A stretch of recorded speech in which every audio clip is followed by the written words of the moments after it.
Hello and welcome to the latest episode of the Good Dram Show with me, Chris Goodrum. Right, okay, so we're on to H now, and well, there's only one distillery that begins with H, and of course that's Highland Park.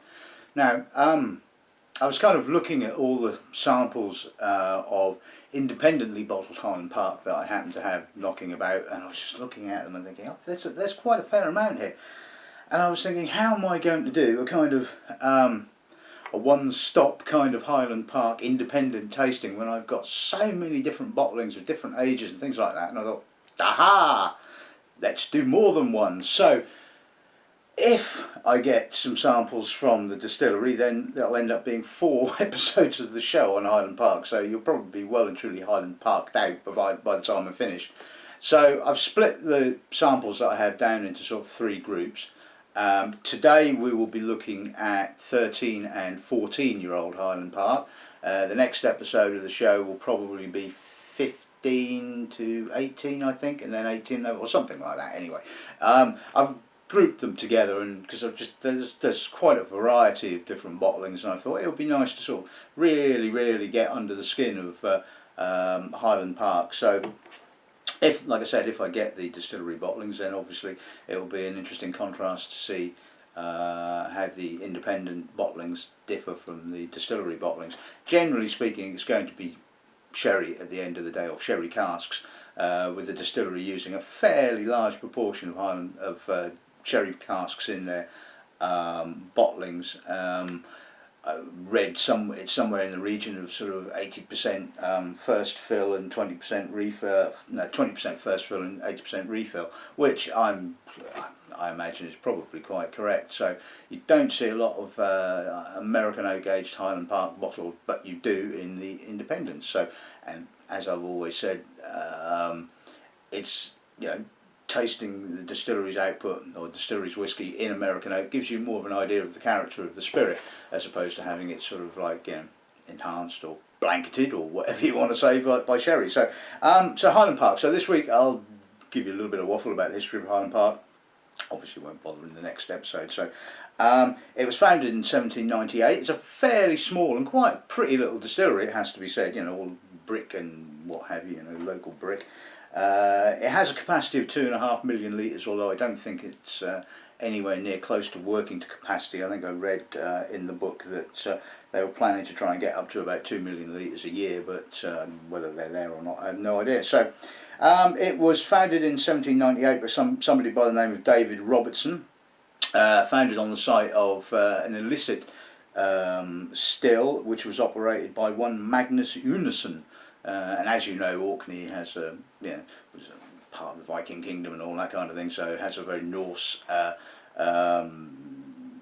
history, I suppose, for want of a better word.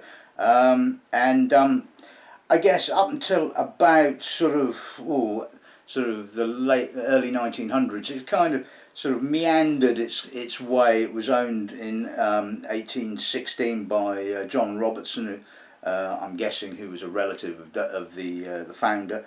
Apparently John Robertson was an excise officer that arrested Magnus Unison. So that's kind of an interesting take on things, I suppose. It then moved into the hands of the Borwick family in 1826, and passed through their family from Robert through to George, until it came to the Reverend James Borwick in 1869, who decided that distilling alcohol didn't quite go with being of the cloth, shall we say, and apparently attempted to sell the distillery. It doesn't actually say whether he did or whether he didn't, but in 1876 Stuart Mackay became involved and sort of pushed the export side of the business, certainly to Norway and apparently India.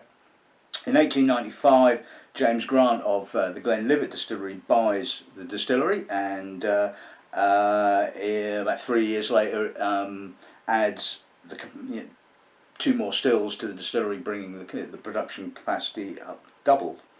In 1937, the Highland Distilleries Company buys the distillery, and eventually in 1999 the Highland Distillery Company is acquired by Edrington, the current owners, and William Grant and Sons. So Apparently, during the sort of like the late 90s, there was, should we say, a somewhat sporadic approach to distilling. So, like a lot of distilleries, there's quite a bit of a pressure on holding stocks, because as you know, Highland Park likes to release at 12 years old and 15, 18, etc, etc. You often see a lot of no age statement stuff in travel retail, and some of it is pretty ropey, as we said, and but you know, we'll maybe talk about that when we get to doing the independent well, not when we get to do the distillery bottlings. So Highland Park as a malt is fairly lightly peated, between sort of 20 and 40 parts per million. Tends to have more of a drier peat character. Obviously, because the peat source on Orkney tends to be less woody. There's not so much in the way of trees, so it's more sort of grasses and heather and stuff like that. And obviously less of that sort of briny kind of phenolic character that you associate with Islers. So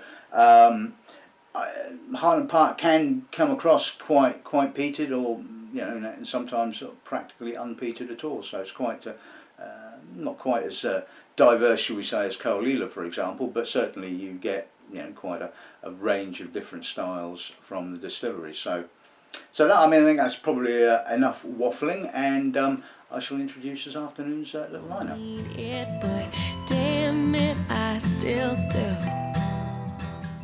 Okay, so as I said, we're going to be looking at 13 and 14-year-old Highland Park. I don't have any younger than that, so this will give us an idea of young-ish Highland Park, I suppose. We'll kick off with a Douglas Laing Premier Barrel 13-year-old.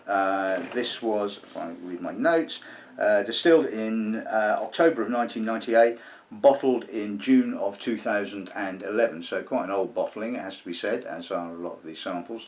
Now, you probably may have never heard of the Premier bottle range, and to be honest with you, they really were kind of bottled more for the kind of tourist industry, because as you can see from the title picture, they're bottled in these kind of ceramic flask like things that look pretty funky, and yeah, they were moderately priced, and Douglas Laing doesn't really seem to be doing an awful lot with Premier Barrel these days, certainly not since the split between Douglas Laing and Hunter Laing, shall we say. So they've bottled some interesting stuff over the years in that particular range, so we'll see how that one comes across. Second bottle we'll be looking at is another 13-year-old, this time bottled by James MacArthur in their Old Master series. It was again distilled in 1998 and bottled June of 98 in actual fact, and bottled in 2011. Bottled at 57.5%, single cask, 5790. So it's interesting how Highland Park and Macallan and a number of other distilleries, Glengoyne, do actually fill into American oak, but very, very rarely do they ever use it themselves.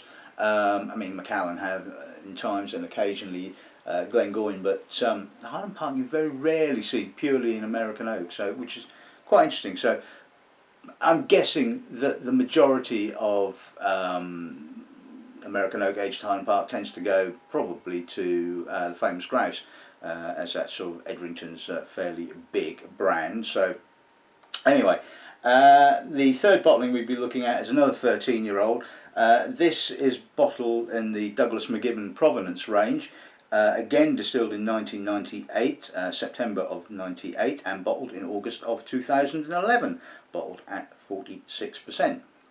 And finally the two 14-year-olds. This is the first and the one and only sherry cask matured, bottled by Douglas Laing in their Old Malt Cask range, distilled in 1996, September, and bottled in October of 2011 at 50%, as is the usual way. And finally, yeah, I didn't realise I had any of this knocking about. This is a Murray McDavid bottling. Yes, whatever happened to Murray McDavid? This was part of their range when they were seriously into their wine finishings, and this was distilled in 1995 and bottled in 2009. Again, like I said, 14 years old.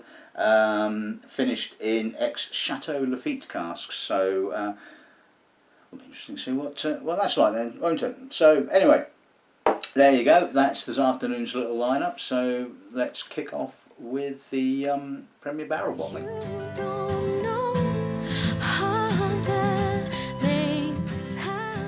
Right, okay, so let's see what the nose gives us then, shall we? Quite a lot of oak. Fresh, quite bourbony, creamy, relatively straightforward. There's a bit of barley, some coastal notes, a little bit of herbal sweetness, a bit of brininess. It's certainly not got any kind of instantaneously noticeable Highland Park kind of character. There's no sort of violets and earth, and but it's pleasant. It's yeah, pleasantly barley. Just got some nice depth to it. Like I said, relatively straightforward. Palate.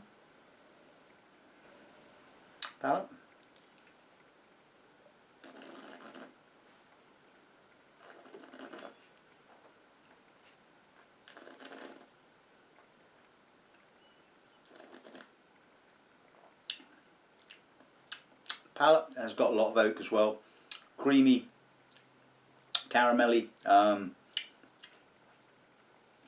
bit short, bit, like I said, bit not insubstantial, but relatively straightforward. Again, a bit of barley, a bit of coastal note, and that's pretty much about about it. And it doesn't quite take your breath away, but so yeah, it doesn't really say Highland Park to me whatsoever. I mean,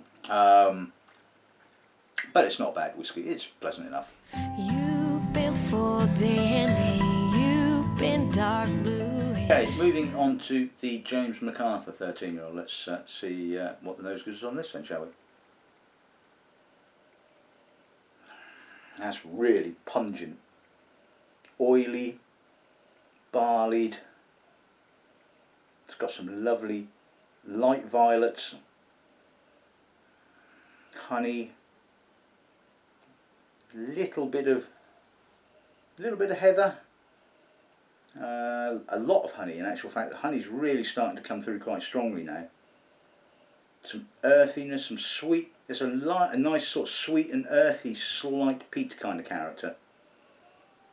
That is really very nice. Smells a bit older than the previous bottling, although it's the same age. Obviously, being bottled at cask strength gives it that little bit more intensity, but it's got a lovely herbal character. Palate.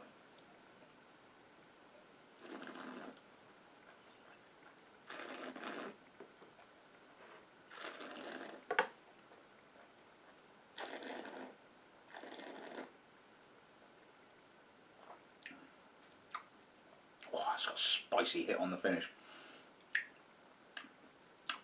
And getting almost some sawdusty oak as well. It tastes a lot older than 13, it has to be said.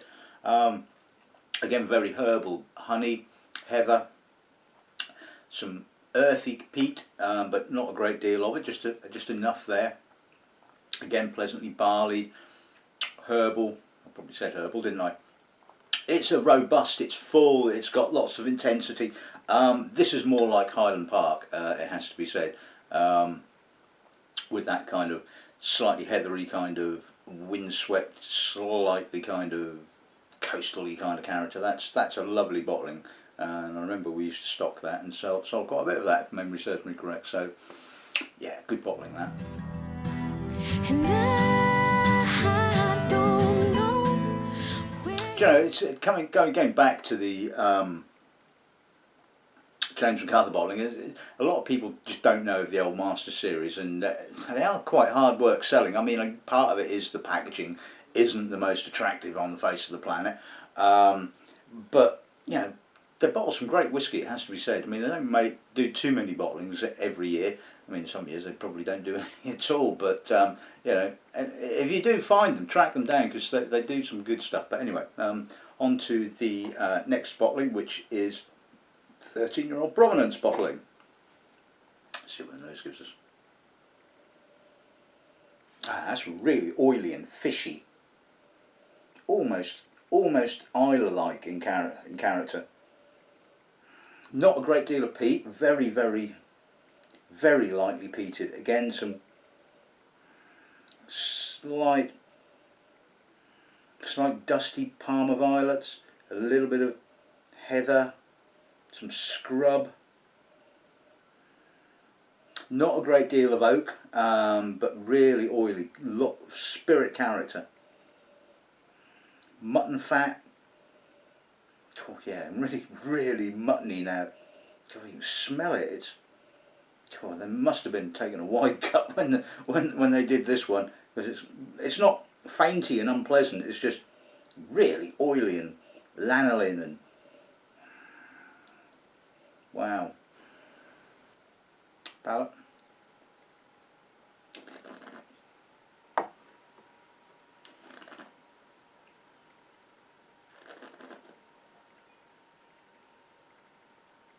Oh, that palate is not great.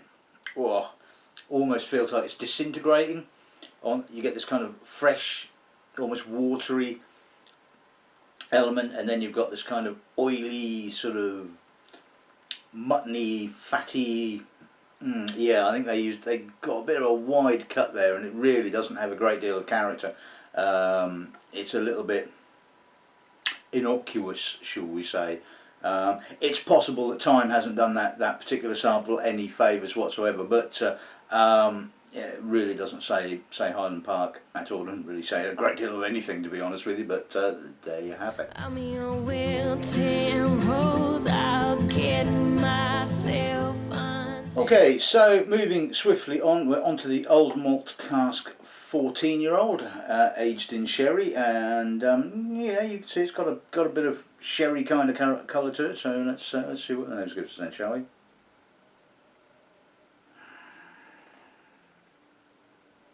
Burnt wood, treacle, a little bit of dried fruit, again quite herbal, quite sweet, almost sugary sweet,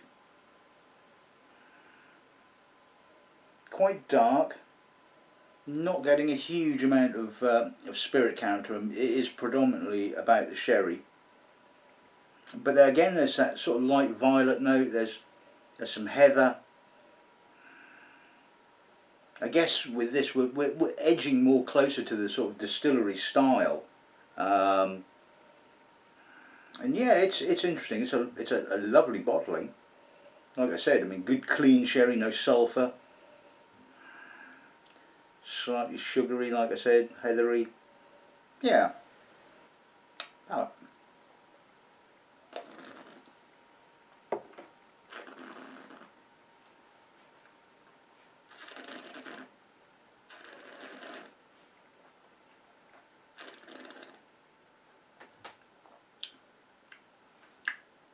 Pleasant. Again, a little bit more peat, a little bit more coffee, treacle, dried fruits. A little bit short, a little bit maybe lacking the guts that I was expecting it to have when you smelled it. It lingers so nicely. The treacle kind of lingers in the edges of the mouth. So and it's got quite a chocolatey, peaty, mulchy kind of finish to it. So yeah, okay, I'll give it that. It's okay. It kind of loses something maybe slightly in the mid palate, but it certainly finishes on quite a pleasant note. So yeah, not too bad at all. I think. I'll close my eyes until I love. Right, and finally we're on to the Murray McDavid 14-year-old, finish in ex-Chateau Lafite cask. So let's see what the nose is on this then, shall we? That's quite high toned. A little soapy, with some spicy red fruits. quite phenolic in actual fact. Again, briny, fishy, quite intriguing, it has to be said. Is that if it just didn't have that little soapiness to it, it would be pretty damn good, it has to be said. A little bit of sugariness, some berries. Yeah, the finish on that is actually quite integrated, quite sort of light. It's certainly allowing some of the character of the spirit to come through. Not that there's a huge amount of character, it has to be said, but palate.